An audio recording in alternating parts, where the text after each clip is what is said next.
여러 가지로 부족한 저를 청년부 교육자로 받아주시고 저를 이렇게 환영해 주셔서 진심으로 감사를 드립니다. 또 제 아내랑 아이가 같이 와서 인사를 드려야 되는데 오늘은 상황이 여의치 못해서 그렇게 못하고요. 12월 첫째 주 5일 날 와서 여러분들과 인사를 드리고 그렇게 소개를 하도록 하겠습니다. 하나님의 저는 이제 섭리 가운데 이렇게 청년부 사역자로 왔다고 믿고요. 그리고 제가 하나님 앞에 간절히 기도하면서 또 청년들을 그렇게 주의 사랑으로 또 하나님 앞에 지혜를 구하며 그렇게 성실히 섬기도록 하겠습니다. 많이 부족하니까 여러분 여러분도 많이 가르쳐 주시고 저도 열심히 배우도록 하겠습니다. 다시 한번 감사드립니다. 우리 다른 강도들은 주보를 참고해 주시면 감사하겠습니다. 자, 우리 하나님 말씀 보겠습니다. 다니엘 3장입니다. 다니엘 3장, 다니엘 5장, 죄송합니다. 다니엘 5장 1절부터 7절까지 말씀을 보시도록 하겠습니다. 다니엘 5장 1절부터 7절까지 말씀. 저와 여러분들이 한 절씩 번갈아서 이 말씀을 읽도록 하겠습니다. 벨사살 왕이 그의 귀족 1000명을 위하여 큰 잔치를 베풀고 그 1000명 앞에서 술을 마십니다. 벨사살이 술을 마실 때 왕과 그의 부친 느부갓네살이 예루살렘 성전에서 탈취하여 그물은 그것을 가져 돌아오고 용하였으니 이는 왕과 귀족들과 왕들과 후궁들이 다 그것으로 마시려 함이었더라. 이에 예루살렘 하나님의 전 성소 중에서 탈취하여 온 금그릇을 가져다가 왕이 그 귀족들과 왕후들과 후궁들과 더불어 그것으로 마시더라. 그들이 술을 마시고는 그 그릇은 찬양하더라. 그때 사람의 손가락들이 나타나서 왕궁 촛대 맞은편 석회의 벽에 글자를 쓰는데 왕이 그 글자 쓰는 손가락을 문지라. 이에 왕이 제가 얼굴빛이 변하고 그 사람을 자기가 눈을 긋하고 그의 눈에서 부딪히기를 가지겠습니다. 왕이 크게 소리지르고 술객과 술사와 전쟁을 불러오게 하고 바벨론의 지혜자들에게 말하되 누구를 만나라고 일자를 읽고 그의 사람에게 보이며 잔주빛의 옷을 입히고 금산슬을 그의 목에 걸어주리니 그를 나라의 셋째 통치자로 삼으리라 하니라. 아멘. 오늘은 이 다니엘에 대해서 세 번째 이야기를 좀 함께 나눌 수 하겠습니다.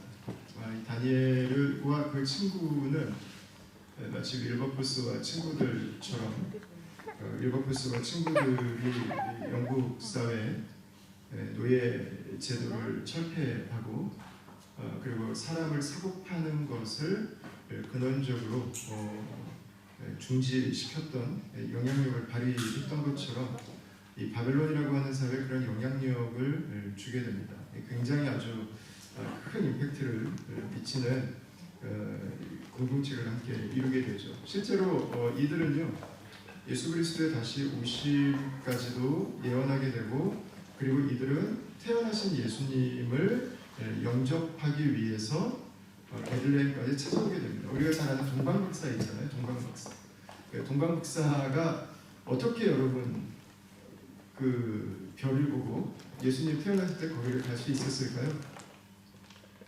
다니엘의 영향입니다. 다니엘로 인해서 바벨론 사회에는 견고한 하나님의 말씀을 배우는 토라를 배우는 공동체가 존재해요.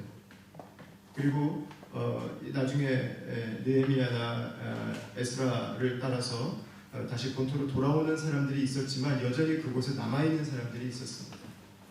그들이 하나님의 말씀을 계속 묵상했고 배웠고 그 말씀을 따라서 한 별이 하늘에 있는 것을 보았고 그 별을 따라서 그들이 베들레헴까지 오게 됐던 것입니다. 그래서 이 다니엘의 믿음의 영향을 받았던 공동체는 예수님께서 이 땅에 오실 때 그분을 왕으로 영접하고 그분에게 예물을 드리고 그분이 이 세상에 오셨음을 환영하는 그 환영식까지 감당하게 되죠. 이 다니엘과 그 친구들의 공동체는 그 사회에 있었던 유대인들에게 영적 가이드 역할을 해주었고, 그리고 예수께서 이 땅에 오시는 그 길을 예비해 주었고, 그리고 저와 여러분들에게까지 그 우리들의 믿음의 빛을 비추어 주고 있는 거죠. 저희가 읽었던 본문 그리고 4장까지는 느부갓네살이 나오는데, 이제 5장으로 오면서는 벨사살이라고 하는 왕으로 바뀌어집니다. 20년 정도가 지냈고요. 역사적으로는 본문에 보면은 느부갓네살의 아들이 벨사살이라고 나오는데, 아들은 아니고 손자입니다. 손자. 느부갓네살이 할아버지가 되는 거죠. 5장 1절을 한번 보십시오. 벨사살 왕이 그의 귀족 1000명을 위하여 큰 잔치를 베풀고 그 1000명 앞에서 술을 마신다 그랬습니다. 굉장히 큰 파티죠. 아마 왕족들, 귀족들만 1000명이 모인 파티라면 어마어마한 파티일 것입니다.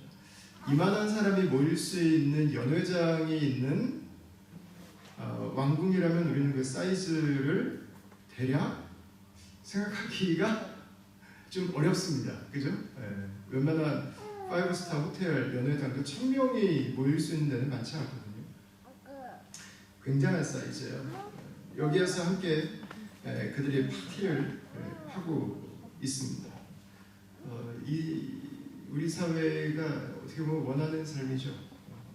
럭셔리함을 바라고 좀 더 힘 있는 사람들과 함께 좀 어깨를 맞대고 즐기고 살고 싶고, 내가 얼마나 괜찮은 사람인지 좀 확인하고 싶은 딱 그 자리입니다. 전형적으로.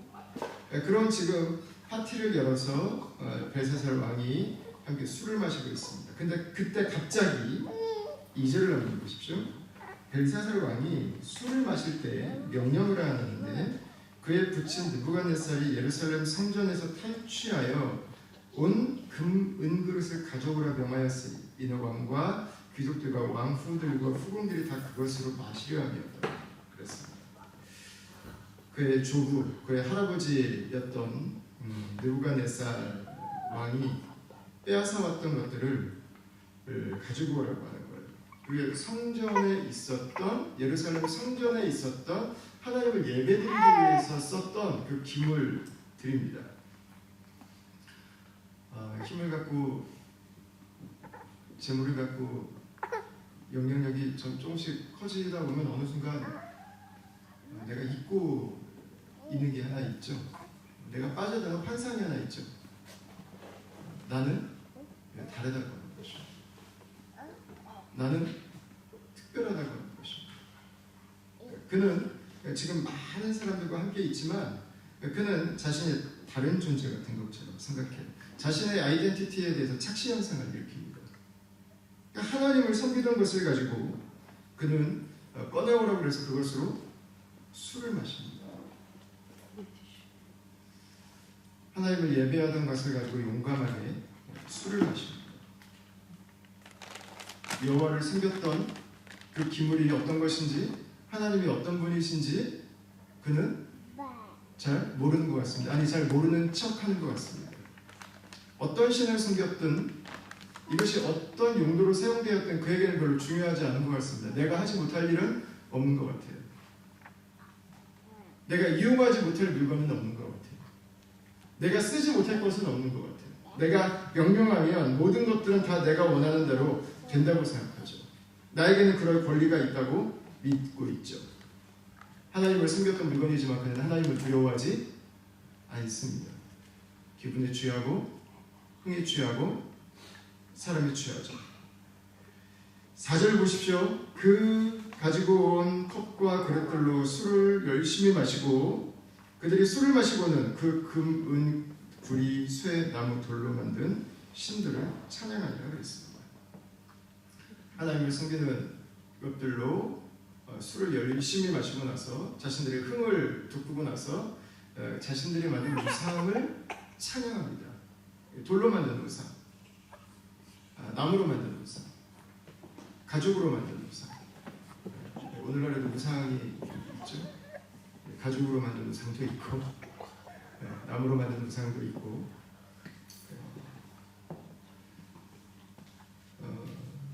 이 벨사살의 모습은요, 우리 현대를 살아가는 현대인들의 모습을 잘 묘사해 준다고 저는 생각해요. 그냥 우리가 원하는 것을 다 가지고 있어요. 무엇인가에 빠져야 살아가잖아요. 술에 빠지든, 쾌락에 빠지든, 힘에 빠지든, 자기 인정에 빠지든, 무엇인가에 빠져야 살아가요. 무엇인가에 애딕되지 않으면, 무엇인가에 중독되지 않으면 살아갈 수가 없어요. 인생에 너무 재미가 없어요. 너무 무료해요. 인생이 너무 싱겁죠. 내가 왜 살아야 되는지 모르니까, 내가 누구인지를 모르니까 계속해서 그것들에 더 골몰해져가죠. 자기 인정, 자기 높임에 이 에고라고 하는 종교를 신봉하면서 살아갑니다. 나를 조금 더 빛나게 할 수 있는, 나를 조금 더 돋보이게 할 수 있는 수많은 우상들을 메고 걸치고 들고 차고 다니죠. 그것으로 마치 내가 그냥 내 한 사람이 아니라 내가 무엇인가 조금 더 나은 존재가 된 것 같은, 무엇인가 내가 더 특별한 사람이 된 것 같은 그 느낌을 갖고 싶어하죠. 그나마 찬양하잖아요. 맨날 우리 저녁에다가 너는 이걸 사야 되는데, 이걸 가져야 되는데, 이게 있어야 되는데. 사람들은 이 셋 중에 하나를 바라보고 사는 것 같아요. 쾌락, 명예, 아니면 물질이죠.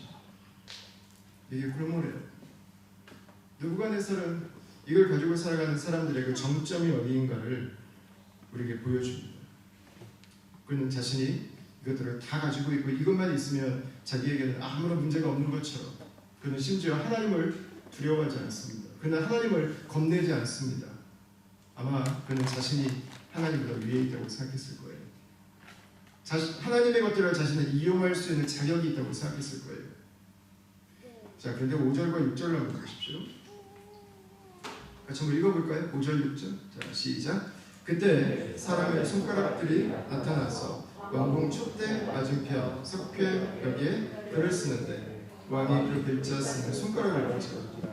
이에 왕의 즐기던 얼굴빛이 변하고 그 생각이 고민하여 넓적다리 마디가 녹는 듯하고 그의 무릎이 서로 부딪힌지라. 아멘. 갑자기 파티를 하고 있는데 지금 즐거운 게 가장 중요하죠. 지금 내가 사람들에게 받고 있는 찬사가 가장 중요하죠. 지금 내가 받는 인정이 가장 중요하죠. 지금 나를 보여줄 거라고 믿고 있는 우상들이 가장 중요했죠. 더 이상은 없다고 생각했습니다. 모든 것은 내가 통제할 수 있고 내 손 안에 들어와 있다고 생각했죠. 그런데 왕이 알 수 없는 존재가 등장합니다. 왕이 생각하지 못했던 존재가 그에게 나타납니다. 그리고 그에게 심판이 선고되죠. 우리의 삶에 손가락에 나타나는 일들이 자주 있는가? 그렇지는 않죠. 손가락이 자주 나타나지는 않습니다. 여러분, 그러나 하나님은 우리에게 하나님의 살아계심을 다양한 방법으로 드러내시죠. 여러분, 아마 오늘도 우리 예배드리고 주일학교 자녀들을 섬기기 위해서 차 운전해서 오실 때 신호등 앞에 서셨을 텐데, 신호등을 보시면서 그런 생각을 해보신 적이 있습니까? 야, 너 요즘에 그 생각하는데 주황색이야, 주황색. 주황색 불을 보면서 야, 너 지금 위험해. 뭐, 어떤 부분에 대해서는 야, 너 지금 빨간불이야, 빨간불. 너 그거 빨리 너 지금 멈춰야 돼. 너 거기 더 나가면 안 돼. 여러분, 하나님께서 우리에게 빨간불로 말씀하시지는 않을까요? 아니, 신호등이 바뀌어야 되는데 계속 안 바뀌고 빨간불이 계속 켜져 있어요. 왜 이렇게 안 바뀌고 있어? 아니, 앞사람 지금 어떻게 하고 있길래 안 바뀌는 거야? 여러분, 혹시 하나님께서 그 신호등으로 나에게 말씀하시려고 하는 건 아닐까요? 우리 자녀들이 말을 너무 안 들어가지고 이 자녀를 어떻게 해야 될까 골몰하고 있는데, 이 자녀에게 내가 생각할 때 굉장히 큰 문제들이 있는 것 같은데, 여러분, 혹시 그 문제가 하나님께서 나를 돌이키기 위해서 나는 지금 잘하고 있는데 내가 애가 문제고, 나는 지금 이렇게까지 하고 있는데 지금 내 아이들이 나를 안 도와주고 있고. 여러분 혹시 하나님께서 나에게 보여주신 손가락이 아닐까요?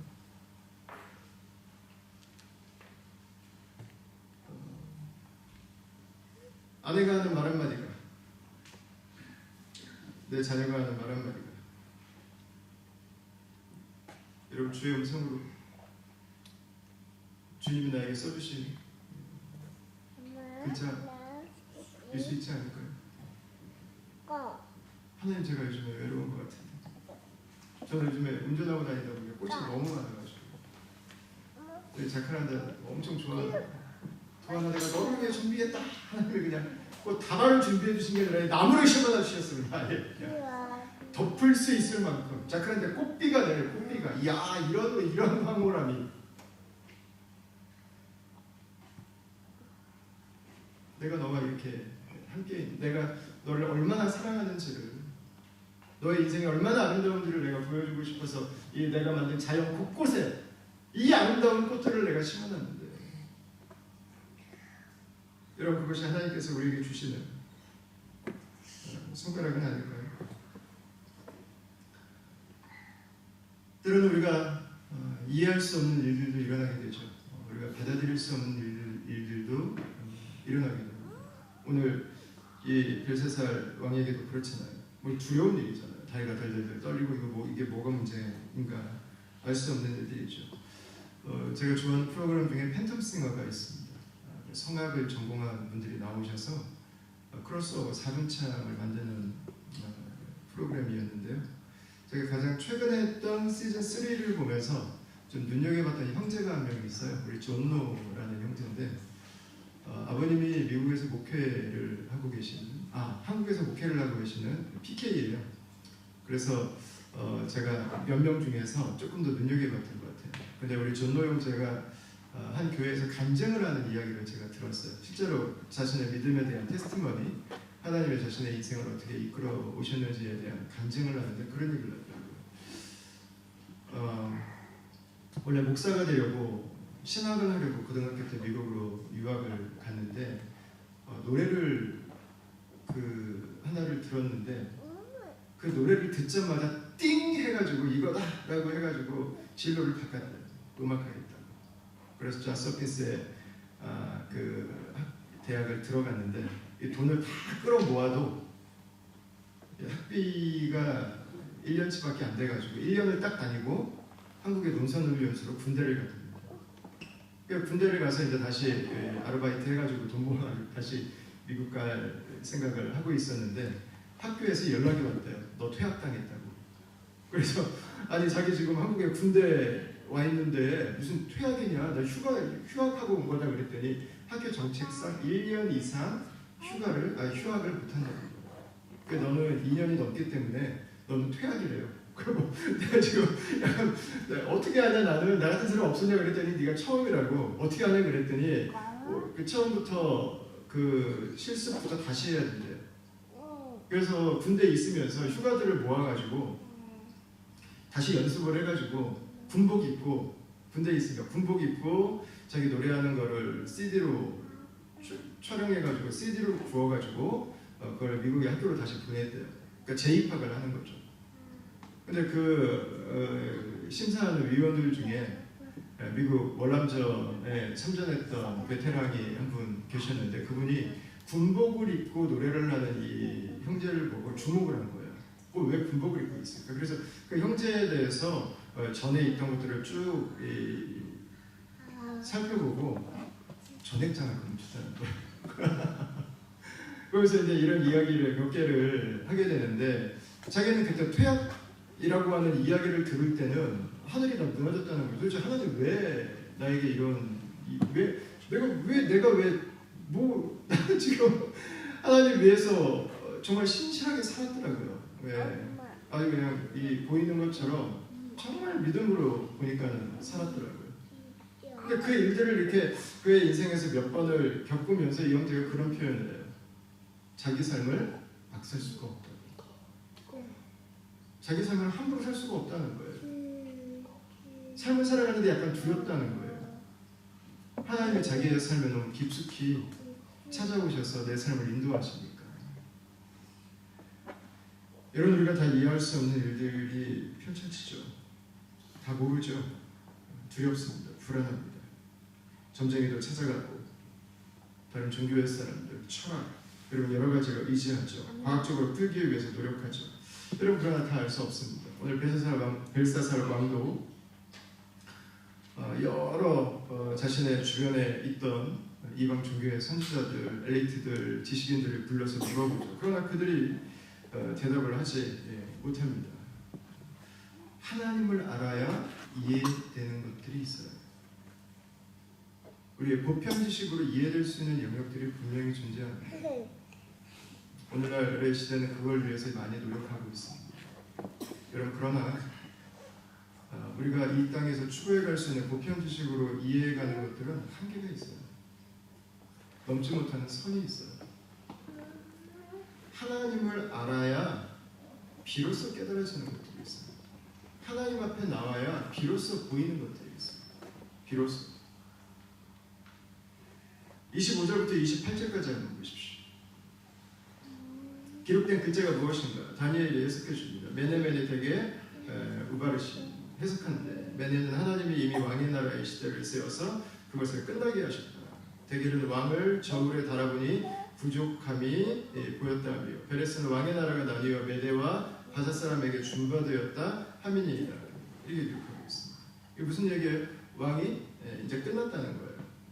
지금 파티를 하고 있는데 왕의 나라, 왕의 시대는 끝났다는 이야기가 지금 거기 써 있는 거예요. 자기는 지금 영원해요. 나의 왕국은 영원하고 내 인생은 영원하고 나의 힘은 영원하고 내가 가진 건 영원하고, 자기는 지금 영원해요. 뭐 내가 말 한마디면 원하는 대로 되지 않는 게 없죠. 여러분 그러나 하나님이 보시는 그의 인생은 달랐던 거예요. 그는 자신의 인생을 자신이 컨트롤할 수 있다고 믿었지만 그의 인생은, 그의 운명은 하나님의 손 안에 있었죠. 그리고 30절과 31절 한번 보십시오. 그날 밤에 갈대아 왕 벨사살이 죽임을 당하였고 메데스 사람 다리오가 나라를 얻었는데 그때 다리오는 62세였다고 그랬어요. 그리스 역사가인 헤로도토스가 어떻게 벨사살 왕이 망했는지를 기록합니다. 이 바벨론 성이요, 높이가 12m였답니다. 높이가 12m. 그러니까 제 키로 10배는 안 되고 굉장히 높은 12m. 그리고 이 성벽이 이중 성벽인데 성벽의 폭이 7m랍니다. 7m면 어느 정도냐면 마차가 양쪽으로 지나다닐 수 있고 보초병들이 양쪽 끝을 지킬 수 있는 정도의 사람까지, 그러니까 이 보행할 수 있는 길과 마차길이 나눠져 있는 정도가 7m라고 합니다.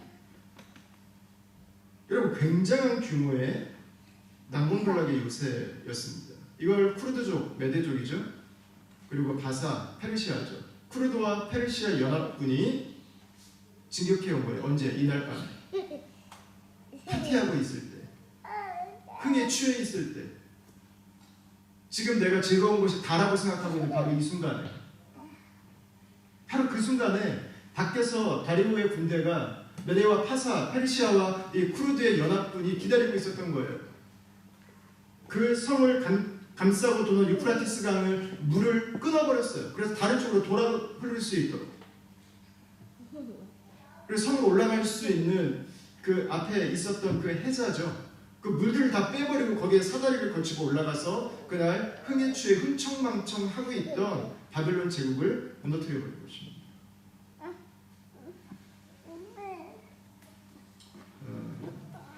여러분 이 벨사살의 이야기의 교훈은 사실 여러 가지가 있어요. 그런데 분명한 건 한 가지는 내가 보고 내가 생각하는 인생이 전부가 아니라고 하는 것. 내 인생의 주도권은 하나님 그분의 손 안에 있다고 하는 것. 하나님은 그것을 알려주고 계신 것입니다. 다른 사람들의 생명의 주권이 나에게 있는 게 아니라 내 생명의 주권이 하나님께 있다. 나와 다른 사람들의 인생을 내가 책임지는 것이 아니라 내 삶이 하나님의 책임 아래 있다. 하나님이 그걸 깨닫도록 하기 위해서 우리에게 시그널을 보내시죠.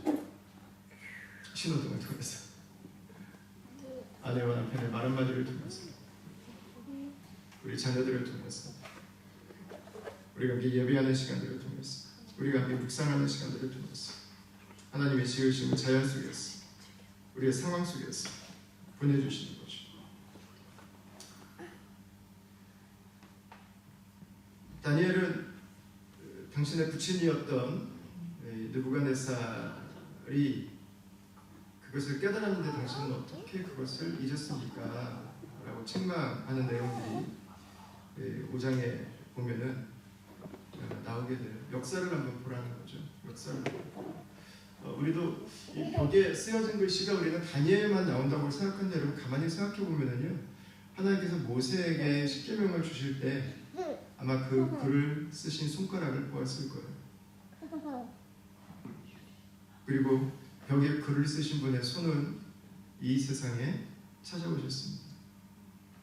한 여인이 간음을 당했다고 하는 억울한 모함을 당해서 사람들에게 끌려 나와 있습니다. 그리고 사람들은 그 여인을 죽여야 된다고 외치고 있습니다. 그리고 그 앞에 서 있던 랍비에게 물었습니다. 여인을 어떻게 하면 좋겠습니까? 그때 성난 군중들 앞에서 그 랍비는 자신의 손으로 글을 쓰죠. 여러분, 다니엘서에 기록된 벨사살 왕의 파티에 벽에 쓰여있던 글씨, 당신들은 영원한 것 같지만, 당신들이 완전한 것 같지만, 당신들은 죄인이고 당신들에게도 끝이 있다고 하는 그 내용. 예수님께서 그 자리에 앉아서 땅에 글을 쓰셨어요. 바로 그 손으로. 뭐라고 쓰셨을까요? 당신들도 죄인인데 그거 아니었을까요? 당신들도 멸망할 거예요. 회개는 우리도 해야 되는 겁니다. 여러분, 벽에 글을 쓰셨던 그 손이 이 땅에 직접 오셨습니다. 그리고 우리가 살아가는 이 세상의 인생이 보이는 것이 전부가 아니라, 내가 플랜하고 내가 계획하고 내가 생각하고 내가 원하는 삶이 전부가 아니라, 내가 영원할 것처럼 이 세상을 살아가지만 우리의 인생은, 우리의 생명은 하나님의 손안에 있다 말씀하시는 거죠. 여러분, 그분께서 쓰셨던 십계명도 사라졌습니다. 벨사살 왕의 파티에서 벽에 썼던 그 글도 사라졌습니다. 그리고 예수께서 땅에 쓰셨던 그 글씨도 사라졌습니다. 여러분, 그러나 예수님께서는 저와 여러분들에게 그걸 잊지 못하도록 몸에 새겨주셨어요. 시편 22편에서 예수님에 대해서 이렇게 예언하죠. 개들이 나를 에워쌌으며 악한 무리가 나를 둘러내 수족을 찔러내. 예수님은 저 여러분들이 하나님이 살아계시고 우리의 인생이 그분의 손안에 있고, 세상의 역사가 내 인생이 나의 계획과 나의 원함이 아니라 하나님 그분의 계획과 하나님 그분의 손안에 있다고 하는 것을 깨닫게 해주시도록 하기 위해서, 우리의 삶을 이 세상에 있는 것들에 취해서 살아가지 않고 하나님 그분 안에 살아가는 삶으로 추청하시기 위해서, 우리가 죄인임으로써 하나님 그분의 사랑이 저와 여러분들에게 오늘도 임하고 있는 것을 알도록 하기 위해서 그분의 몸에다 새겨주셨어요. 그분의 손에, 그분의 발에, 그분의 옆구리에, 그분의 머리를 삥 둘러가면서 독가시의 자국으로 남겨주셨습니다. 여러분, 오늘 우리가 어떻게 살아야 될까? 여러분, 하나님께서 우리에게 써주신 글씨를 바라볼 수 있기를 바랍니다. 그래서 히브리서 기자는 성도들에게 부탁합니다. 예수 그리스도를 바라보라고. 예수 그리스도를 생각하라고. 그분을 볼 때 우리는 하나님의 살아계심을 다시 기억할 수 있습니다. 내가 살아가는 이 세상의 모든 것들이 다 진리는 아니라고 하는 것을 알 수 있습니다. 하나님의 사랑이 무엇인지를 알 수 있습니다. 여러분, 그리고 하나님께서 오늘 내 주변에서 나에게 주시는 그분의 손가락이 무엇인지를 주목하십시오. 무엇이든 다 가볍게 넘기지 마세요. 혹시 하나님께서 저 사람이 아니라 혹시 나에게 주시는 말씀이 아닐까? 내가 지금 듣기를 원하시는 게 아닐까? 내가 지금 정신 못 차리고 있는 건 아닐까? 내가 지금 회개해야 되는 건 아닐까? 당장 밖에 적병이 와 있는데도 오늘 흥청망청 마치 세상을 내가 원하는 대로 다 할 수 있는 것처럼 살아가는 이 벨사살 왕의 모습을 보면서 내가 아니라 하나님 그분께서 내 삶을 오늘 하나님의 자녀의 모습으로 하나님의 축복 앞으로 인도하시기 위해서 들려주시는 그분의 음성이 무엇인지, 그분이 나를 위해서 기록해 주시는 그 글자가 무엇인지, 저 여러분들의 삶에 그분이 우리에게 새겨주신 글자를 바라보고 살아가는 축복이 있기를 주의 이름으로 축원합니다. 우리 시간 같이 찬송합시다. 찬송가 288자 예수를 나의 구주 삼고